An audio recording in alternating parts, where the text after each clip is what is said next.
everyone, welcome back to Login Helps. In today's video, I'll be showing you how you can change your profile picture on TikTok.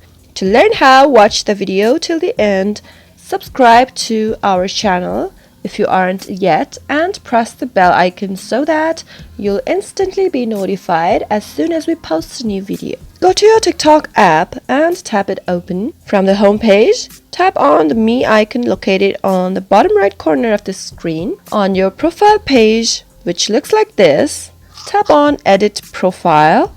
You can see an option to change photo. Tap on Change Photo and you can take a photo right now from your mobile camera. Select from your gallery, choose between any two and tap on it. To select from your gallery, after you tap on it, you'll reach your media. Tap on the photo you want to post as a profile picture and tap on the confirm button.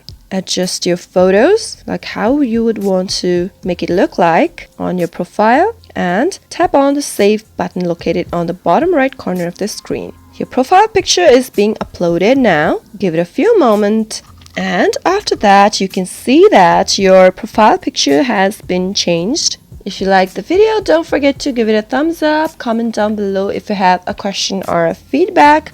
I'll be back again with more videos soon. Thank you for watching.